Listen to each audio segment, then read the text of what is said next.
Assalamualaikum warahmatullahi wabarakatuh. Halo semuanya, perkenalkan nama aku Alia Ramadhani dari jurusan Gizi Fakultas Kesehatan Masyarakat dengan NIM 23112210009 dari kelompok 51 BPA. Di sini aku akan menjawab pertanyaan dari tugas bakti mengenai pemanasan global. Jadi, sebelum kita menjawab pertanyaan tentang pemanasan global atau global warming, kita harus tahu nih, global warming itu apa sih? Jadi, global warming atau pemanasan global adalah ketidakseimbangan ekosistem di bumi, di mana terjadi proses peningkatan suhu atmosfer di atas rata-rata, di laut, dan juga di daratan bumi. Nah, penyebab pemanasan global ini banyak banget loh. Salah satunya adalah kemajuan teknologi. Next, pertanyaan. Teknologi apa sih yang meningkatkan pemanasan global atau global warming ini? Jadi, karena teknologi yang cukup berkembang pesat saat ini membuat kebutuhan akan teknologi itu semakin banyak. Nah, salah satunya adalah pertumbuhan industri dan juga transportasi. Nah, pertumbuhan industri dan juga transportasi ini mereka sangat-sangat membutuhkan yang namanya BBM atau bahan bakar minyak.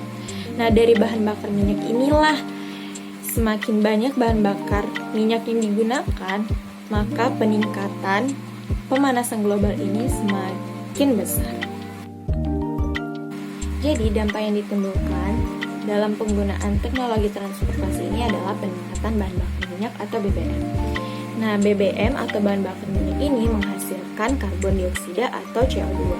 Nah, CO2 inilah yang menjadi bahan dari gas rumah. Semakin banyak karbon dioksida atau CO2 ini berada di atmosfer, maka akan menjadi insolator yang dapat menahan banyaknya cahaya matahari. Hal inilah yang menyebabkan pemanasan global atau global warming. Jadi dapat dipastikan bahwa penyebab dari pemanasan global atau global warming ini adalah bahan bakar minyak yang dihasilkan dari minyak bumi.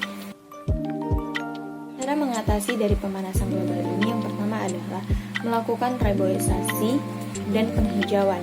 Karena semakin banyak penghijauan yang berada di lingkungan kita, maka akan menyeimbangkan karbon dioksida yang berada di atmosfer bumi ini. Selanjutnya, mengganti emisi karbon dengan emisi fosil yang lebih ramah lingkungan.